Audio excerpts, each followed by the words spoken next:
우리 말씀 제목 한번 따라 하시겠습니다. 살아있는 예배, 삶이 있는 예배. 사랑하는 성도 여러분, 어떤 일을 열심히 한다고 좋은 것은 아닙니다. 또 어떤 일을 잘한다고만 해서 또 좋은 것도 아닙니다. 또 어떤 일을 빠르게 한다고 해서 좋은 것도 아닙니다. 그래서 잘하고 많이 하고 빠르게 하는 것보다는 여러분 어떻게 하느냐가 중요한 것 아니겠습니까? 올바름이 중요하다라는 겁니다. 이는 우리의 신앙생활도 마찬가지입니다. 열심히 신앙생활 하는 것도 참으로 중요하지만 그보다는 올바르게 신앙생활을 하는 것이 더 중요합니다. 여러분, 그 출발이 무엇이겠습니까? 그것은 바로 예배입니다. 그렇다면 예배는 어떤 것입니까, 여러분? 여러분이 생각하고 여러분이 알고 있는 예배는 어떤 것이지요? 이 사전적 의미를 제가 한번 찾아봤습니다. 예배. 먼저 종교적 의미는 이렇게 나와 있더라고요. 거룩하고 성스러운 대상에게 존경하는 뜻을 가지고 절을 하는 것. 이게 이 종교적 의미입니다. 그리고 기독교적 의미에 대한 예배가 나와 있는데 성경을 읽고 기도와 찬송으로 하나님에 대한 존경과 숭배를 나타내는 의식, 이게 예배라고 되어 있습니다. 어떻습니까? 맞는 것 같습니까, 여러분?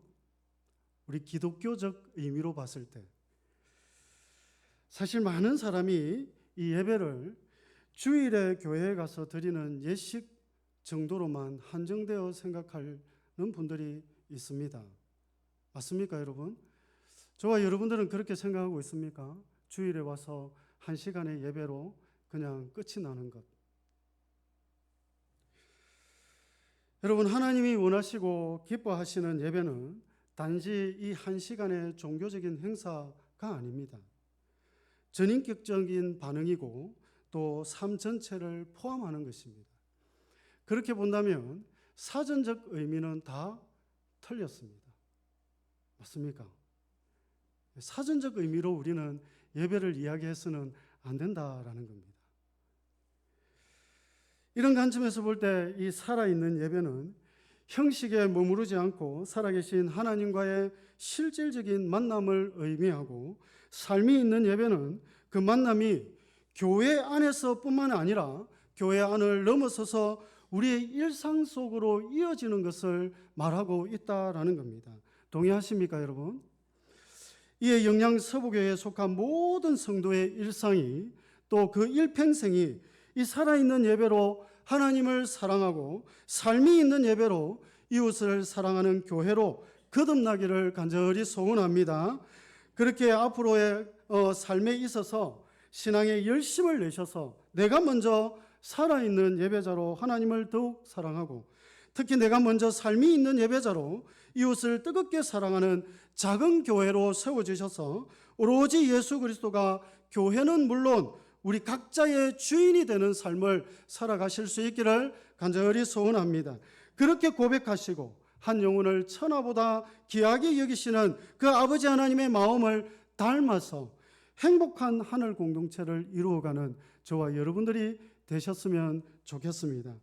사랑하는 성도 여러분, 본문은 이러한 우리의 신앙생활에서 가장 중요하다고 해도 과언이 아닌 이 예배의 올바른 모습을 저와 여러분들에게 가르쳐주고 있습니다.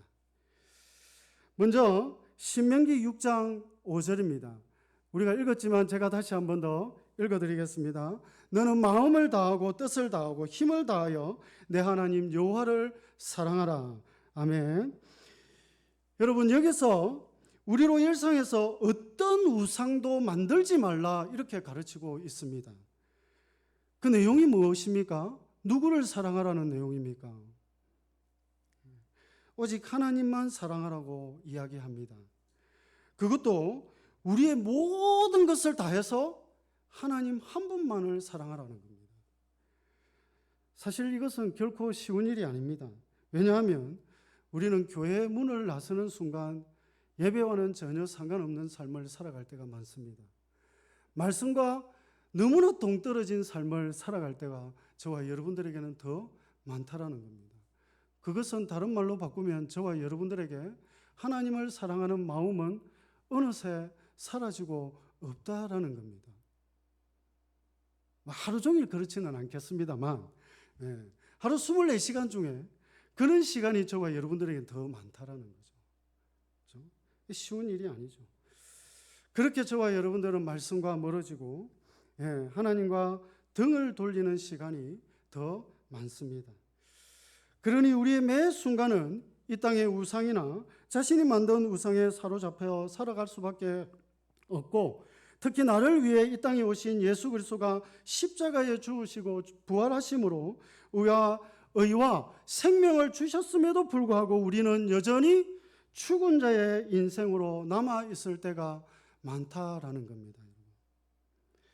이에 신명기 6장 5절은 우리로 마음을 다하고 뜻을 다하고 힘을 다해 살아있기를 힘쓰고 애쓰라, 그렇게 몸부림치라, 이렇게 가르치고 있다라는 겁니다. 그래야만 우리는 오직 하나님을 사랑하는, 곧 예수 그리스도의 그 십자가 사건, 다시 말해서 거룩한 복음 안에서 살아있는 예배자로 살 수 있다라는 겁니다.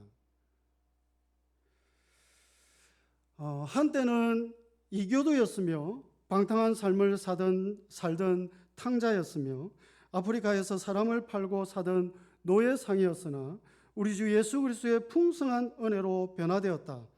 그 후 그가 그토록 없애려고 하던 그 복음을 위하여 버킹엄에서 16년을, 올리교회에서 27년을 사역했다. 이것은 존 뉴턴이라는 사람의 묘비에 적혀 있는 묘비명입니다.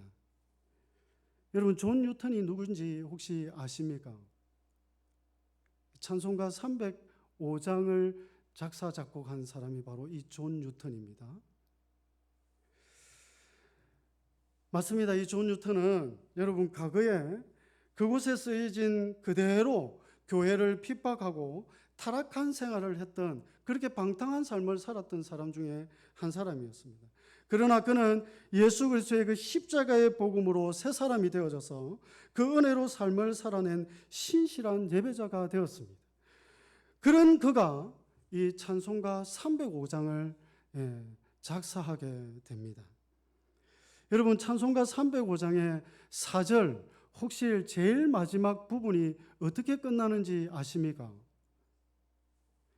해처럼 밝게 살면서 주 찬양하리라, 이렇게 끝납니다. 사랑하는 성도 여러분, 이 고백은요, 이 땅에서는 물론 하나님 나라에 가서도 어떻게 하겠다라는 이 사람의 고백입니까? 하나님 한 분만을 찬양하고 하나님 한 분만을 바라보고 하나님 한 분만을 의지하겠다라는 이 사람의 아름다운 고백입니다. 즉 살아있는 예배자로 살아가겠다라는 그 믿음의 고백이 바로 이 찬송가에 담겨져 있다라는 겁니다. 한편 여러분, 느헤미야 12장 27절로 44절은 이 같은 살아있는 예배에 관해서 기록하고 있는데, 느헤미야와 백성들은 무너졌던 그 예루살렘 성벽을 재건한 후에 하나님 앞에 봉헌을 하며 찬양을 드립니다. 찬양대를 만들어서 찬양을 드립니다. 백성의 반은 시계 방향으로, 나머지 반은 어떻게 해요? 시계 반대 방향으로 돌면서 하나님 앞에 봉헌을 드리고 있습니다. 그렇습니다. 그들은 재건된 예루살렘 성벽을 돌 때 하나님의 역사를 기억하며 주마등처럼 지나가는 그 힘들었던 시기를 아마 기억했을 겁니다. 그리고 그들은 금식하고 울었고 그때를 생각하고 온 백성이 찬양대와 함께 그 재건된 예루살렘 그 성벽을 바라보면서 감사와 기쁨의 눈물도 아마 흘렸을 겁니다. 여러분, 이처럼 느헤미야서에 기록되어 있는 이 예배의 모습을 보면 이 자리에 서 있는 저 혼자 예배를 드린 게 아닙니다. 여러분들끼리만 예배를 드린 게 아닙니다. 이 살아있는 예배는 저를 비롯해서 여러분들 옆에 있는 지체는 물론이고요, 여러분들 이웃과 함께 누구를 찬양하고 누구를 경배하고 있습니까?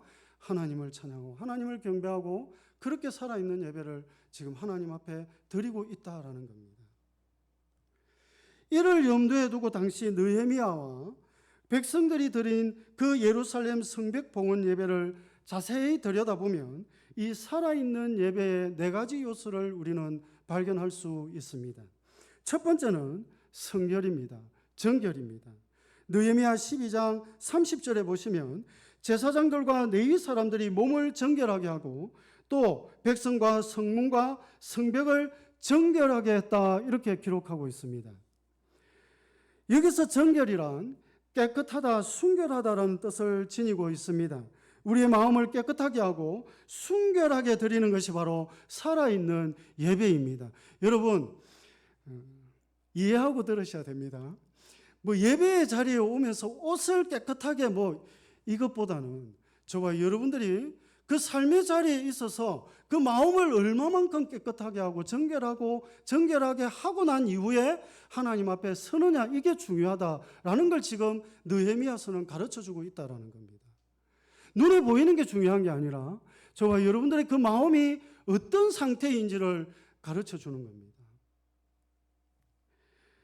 즉 우리가 교회에 있든지 간에 세상 속에 있든지 간에 모든 일상 가운데 오직 우리의 삶은 어디에 집중되어 있어야 된다는 겁니까? 하나님의 말씀에 집중되어 있어야 된다라는 겁니다.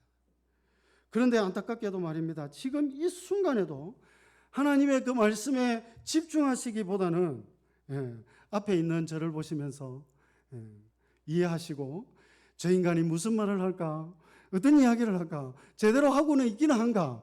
그런 생각을 하고 있으면 이미 여러분들은 죽은 자입니다. 살아있는 예배를 드리는 것이 아닙니다. 예배를 마치고 와서 집에 가서 뭐 하지? 이걸 해야 되는데 저걸 해야 되는데 이런 생각을 하는 순간 저와 여러분들은 다 죽은 자로 살아가는 겁니다. 그렇게 하나님의 말씀이 아닌 나의 것으로 마음을 채우고 있는 분들이 있다면 당장 말씀을 머릿속에 계속 생각하십시오. 되새기십시오. 내가 아는 말씀 전부 다. 지금 이 들려오는 이 말씀도 중요하지만 하나님을 향한 그 마음이 저와 여러분들에게는 더 중요하다라는 겁니다. 살아있는 저와 여러분들이 잡생각으로 가득 채워져 있다면, 그렇게 우상으로 가득 채워져 있다면 살아있는 예배를 하나님 앞에 드리는 것이 아니라 죽은 자의 모습, 곧 시간만 허비하고 오히려 육신을 힘들게 하는 고통 중에 있는 그런 상태라는 걸 잊지 않으시기를 간절히 소원합니다. 그렇습니다. 당시 이 느헤미야와 백성들은 무너졌던 여러분, 이 예루살렘 성벽의 재건을 그렇게 하나님 앞에 기쁨으로 즐거움으로 온 정성을 다해서 예배를 드렸다라는 겁니다. 이런 예배의 삶이 저와 여러분들의 삶이 될 수 있기를 간절히 소원합니다. 그리고 살아있는 예배의 네 가지 요소, 두 번째는 감사입니다. 여러분, 느헤미야와 당시의 백성들은 예루살렘 성벽을 재건할 수 있는 힘조차도 없었습니다. 그런 능력조차도, 그런 상황과 그런 형편도 되지 않았습니다. 그럼에도 불구하고 그들은 하나님이 주신 일에 열심을 다하고 열정을 쏟아내었습니다. 목숨도 내던졌습니다. 그렇게 재건된 성벽이 바로 이 예루살렘 성벽이었습니다. 그런데 여러분, 그들은 단 한 번도 그들의 공로다, 그들이 뭔가를 했다, 하나님 앞에 단 한 번도 내세우지 않았습니다. 그리고 옆에 있는 지체들에게, 옆에 있는 이웃들에게도 내가 했다, 네가 했다 이런 말을 단 한 번도 하지 않았습니다. 특히 느헤미야는 지도자였지만 그 지도자로서의 모든 역량을 백성들에게 드러내지 않았습니다. 그렇다면 그들은 누구에게 이 영광을 돌렸습니까? 오로지 하나님 한 분에게만 영광을 돌렸다라는 겁니다. 오로지 하나님 한 분에게만 감사의 마음을 쏟아냈다라는 겁니다. 그렇게 이들은 살아있는 예배를 하나님 앞에 드렸습니다. 여러분, 감사할 수 있는 조건이 아니었습니다. 여러분, 그들은.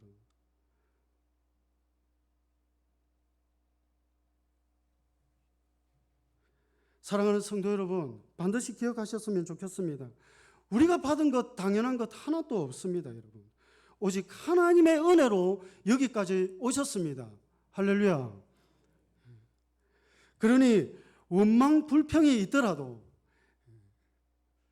혹여 우리 교회에 누군가가 잘못하고 있습니까? 마음에 안 드십니까? 뭐 교회가 하는 일이 내 성에 안 차는 게 있습니까?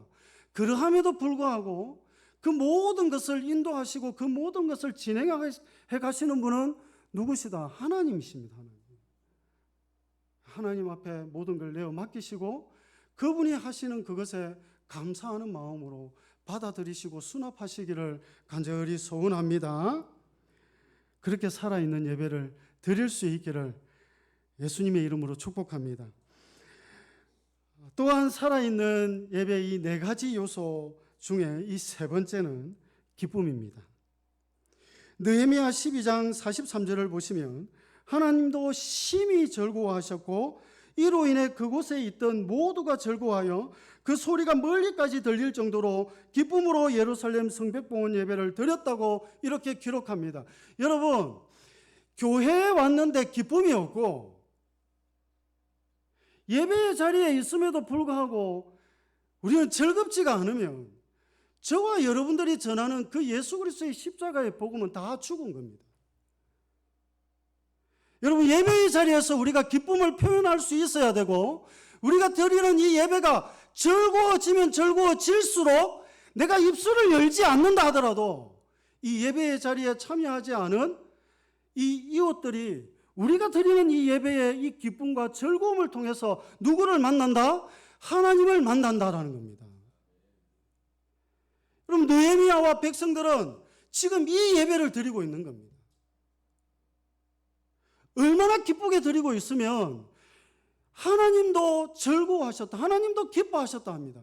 그런데 그 예배 자리에 참여하지 않은 다른 이웃들도, 다른 사람들도 이 예배의 기쁨을 함께하고 있다, 성경은 기록합니다. 이게 복음을 전하는 가장 좋은 방법입니다. 가장 지혜로운 방법입니다. 근데 우리는 교회에 오면 어떻습니까? 머리 아픕니다. 왜요? 내가 하고 있는 일이 너무 많거든요. 아니, 교회 와서 좀 쉬어야 되는데, 일주일을 내가 와서 여기서 좀 쉬어야 되는데, 그런데 나에게 주어진 일이 너무 많아요. 그래서 너무 힘들어요. 웃음도 잘 안 나와요. 기쁨도 잘 안 나와요. 말씀이 쏟아지고 나오는데도 불구하고 이 말씀은 벽을 치는 말씀밖에 되지 않는. 그런데 저와 여러분들이 복음을 전할 수 있겠습니까? 그런데 믿지 않는 저들이 저 사람들이 드리는 예배가 이렇게 기쁘구나, 이렇게 즐겁구나, 이게 정말 세상을 살아가는, 또 우리가 인생을 살아가는 즐거움이고, 이거를 느낄 수 있겠나 이 말입니다.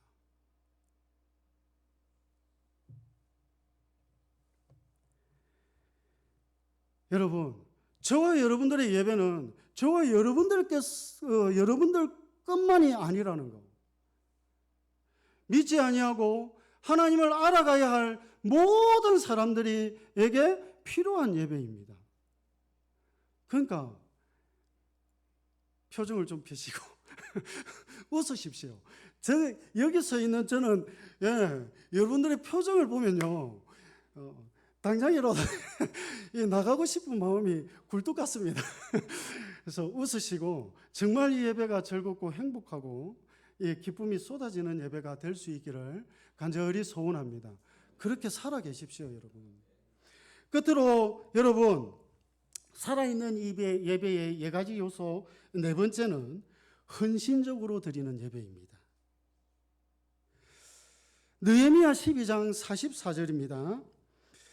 제가 읽어드릴 테니까 한번 들어보십시오. 그날에 사람을 세워 곡간을 맡기고 제사장들과 레위 사람들에게 돌릴 것, 곧 율법에 정한 대로 그 제물과 처음 익은 것과 11조를 모든 서급밭에서 거두어 이 곳간에 쌓게 하였으니 이는 유다 사람이 섬기는 제사장들과 레위 사람들로 말미암아 절구하기 때문이라. 아멘. 사랑하는 성도 여러분, 이는 예루살렘 성전이 활기를 찾고 있다라는 말입니다. 무엇을 통했어요? 하나님의 것을 온전히 드림으로, 그리고 그것으로 이웃과 뭐함으로요? 따뜻하게 나눔을 통해서 말입니다.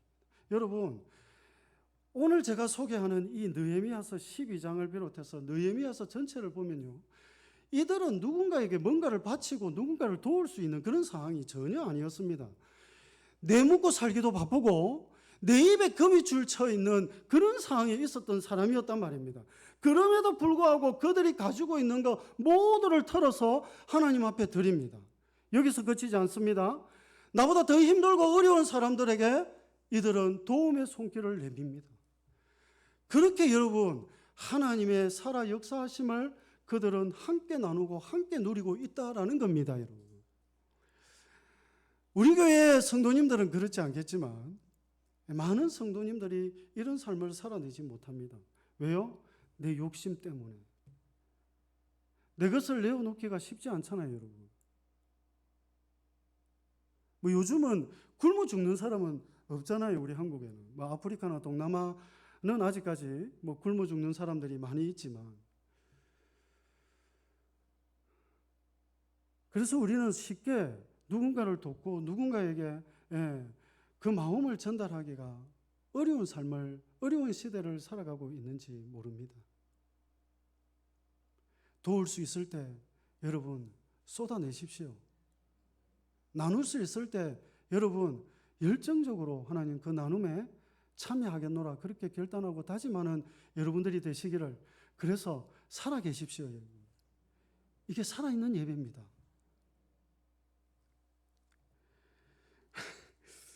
제가 너무 뭐 세상적인 이야기는 아니지만 너무 그랬는지는 모르겠습니다만, 내가 있을 때 하는 것이 하나님의 기쁨이 되고 하나님께서 바라시고 원하시는 삶이 아니겠나 싶습니다.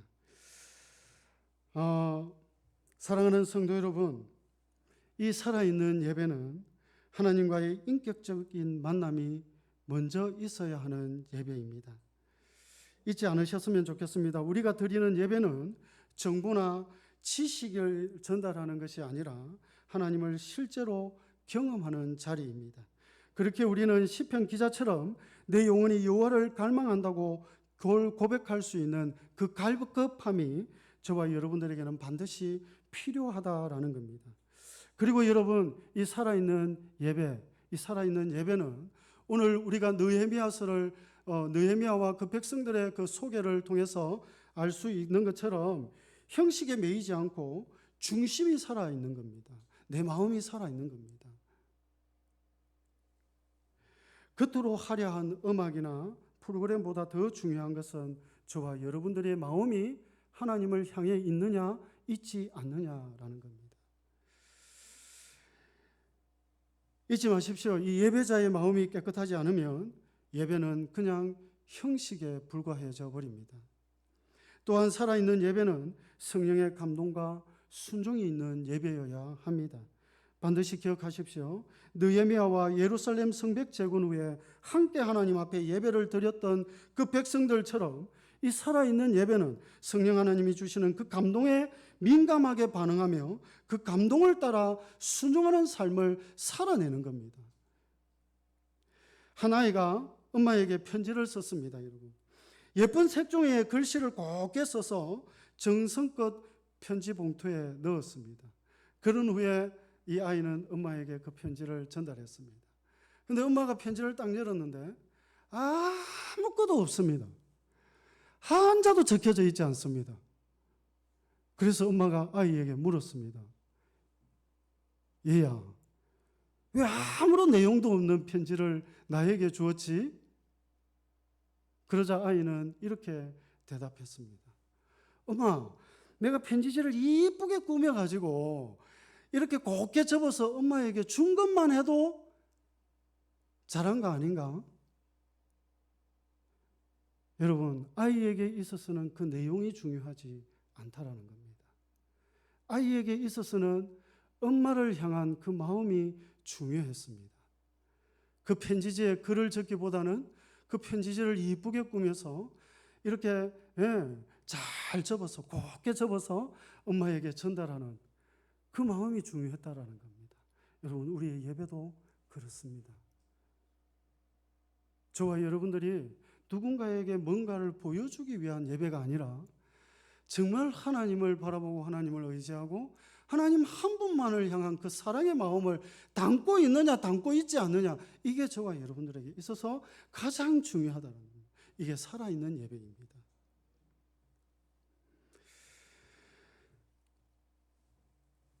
하나님 앞에 우리가 무엇을 드렸는지 깊이 묵상하는 시간이 되셨으면 좋겠습니다. 진심과 중심이 담긴 살아있는 예배를 드리는 신실한 예배자가 되셔서 오직 하나님만 바라보시고 의지하시고 그분 앞에 감사하시고 그분으로 인해서 기뻐하시고 그렇게 그분에게 온전히 드리는 헌신과 이웃을 위해 나누는 섬김으로 교회를 교회되게 하는 복된 인생들이 되시기를 간절히 소원합니다. 그리고 살아있는 예배를 했는데 시간이 이렇게 많이 가버릴 줄은 몰랐습니다.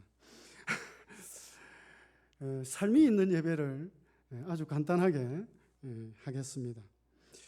로마서 12장 1절에서는 우리가 드릴 영적 예배에 대한 이야기를 하고 있습니다.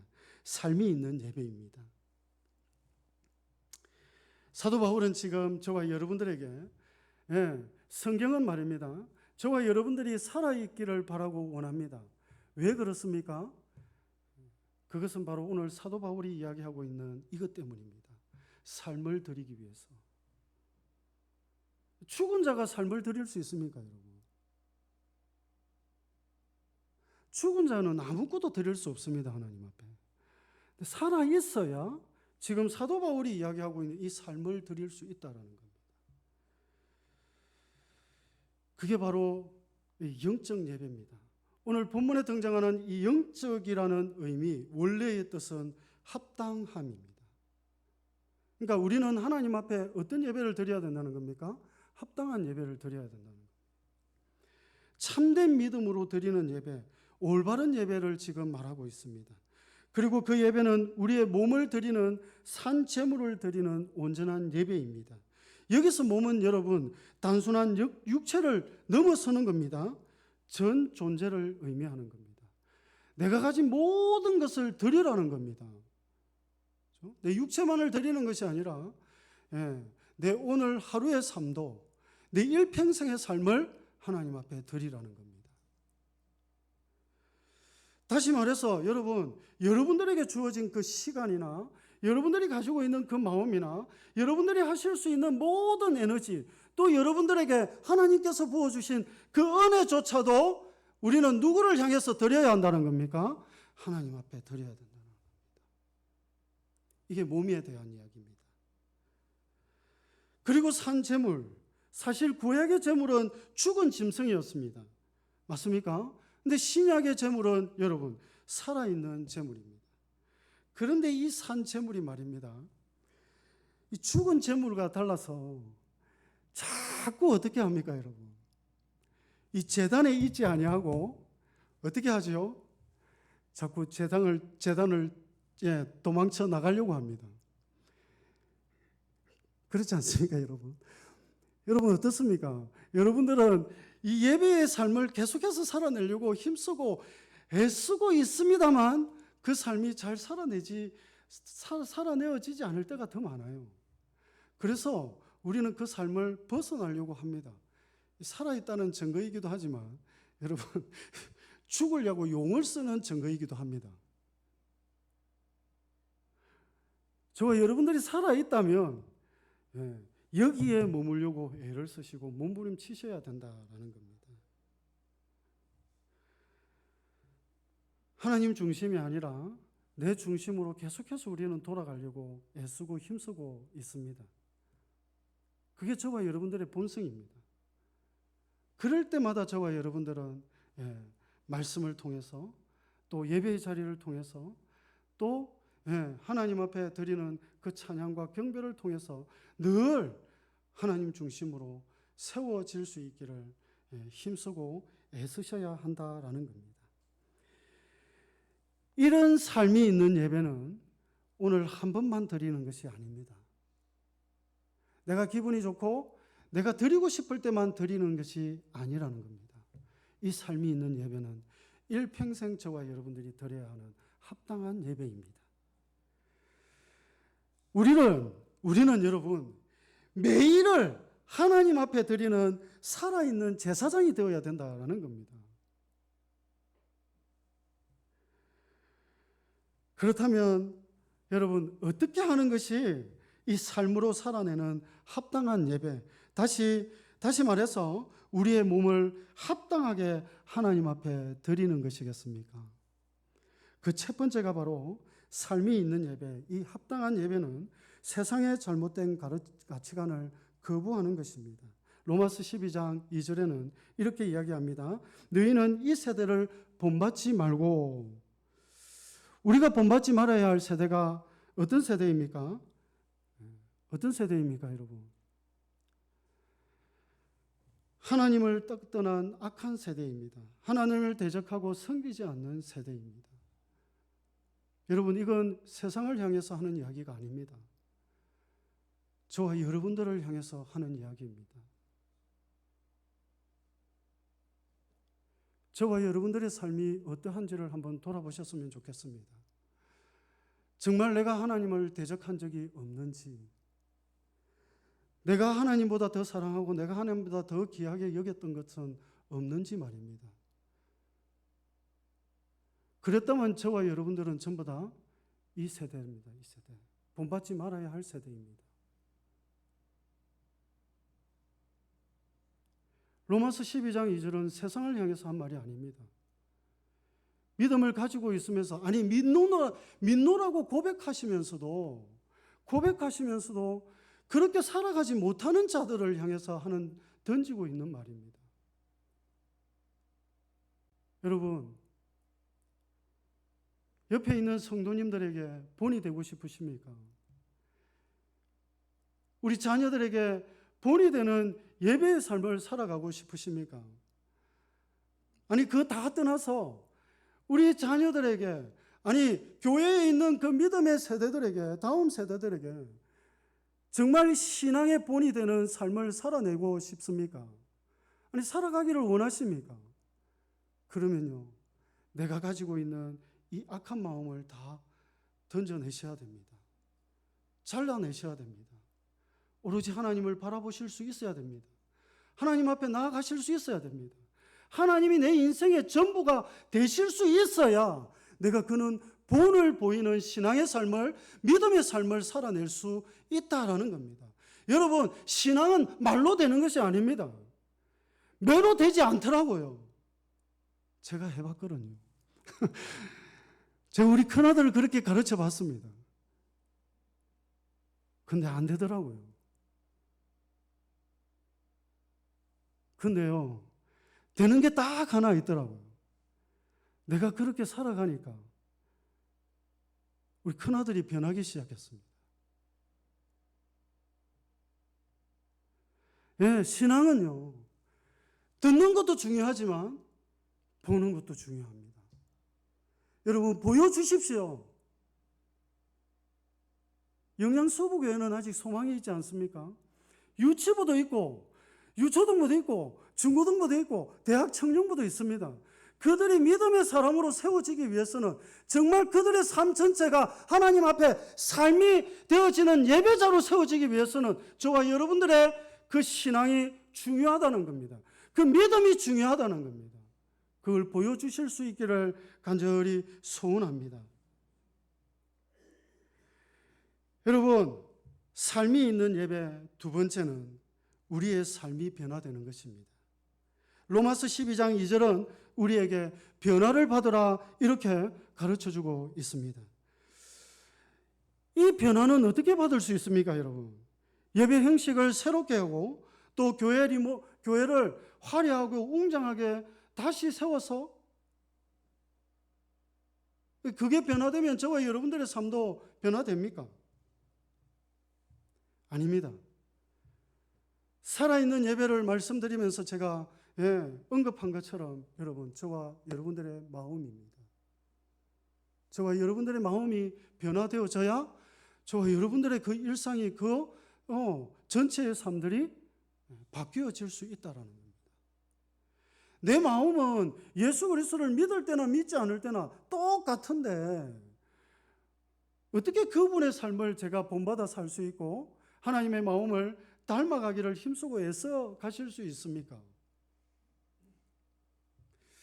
잠언 4장 23절입니다. 모든 지킬 만한 것 중에 더욱 내 마음을 지키라. 생명의 근원이 이에서 남이니라. 그렇습니다. 우리는 정해진 예배 시간은 물론 일상 속에서 마음이 무너질 때가 많이 있습니다. 왜 그렇습니까? 하나님보다 예배의 형식이나 방법에 더 집중하거나 또 그리스도인으로 살아가기보다는 세상 좋은 것에 내 마음을 두고 있기 때문입니다. 그럴 때마다 우리는 시편 51편 10절 하나님이여 내 속에 정한 마음을 창조하시고 내 안에 정직한 영을 새롭게 하소서라고 고백하실 수 있기를 간절히 소원합니다.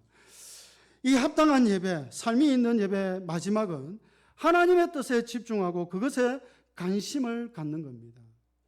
여러분의 관심은 어디에 있습니까? 세상에 있습니까? 내 자녀들이 잘 되고 내 자녀들이 번창하는 겁니까? 아니면 내가 좀 더 많은 재물을 가지고 좀 더 높은 지위에 서는 겁니까? 여러분, 이 모든 것은 하나님만이 하실 수 있습니다. 저와 여러분들이 할 수 있는 게 아닙니다. 다음에 간증을 한번 할 기회가 있으면 좋겠습니다만 제가 경험을 했거든요. 제가 그렇게 살아봤거든요. 제가 할 수 있을 거라 그렇게 생각했습니다. 그런데 단 한 가지도 하지 못했습니다. 그런데요, 제가 예배를 회복하고 삶이 있고 살아있는 예배를 드리려고 힘쓰고 애쓰는 그 순간 하나님께서는 채우시더라는 겁니다. 세우시더라는 겁니다. 아시다시피 제가 이 자리에 설 수 있는 자격이 있어서 여기에 있겠습니까? 하나님이 하신 일입니다. 애쓰지 마십시오. 내 것을 위해서. 내가 뭔가 가지기 위해서, 내가 뭔가 드러내고 나타내기 위해서 힘쓰지 마십시오, 여러분.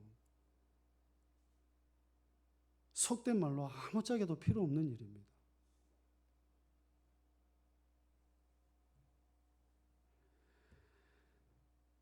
오로지 하나님이 선하게 생각하시고 하나님이 기뻐하시고 완전한 뜻이 무엇인지만을 생각하시고 고민하시고 그것을 깨닫기 위해서 말씀 앞에 서시는 저와 여러분들이 되실 수 있기를 간절히 소원합니다. 이게 삶이 있는 예배입니다. 이게 오늘 하루로 끝이 나면 안 된다는 겁니다.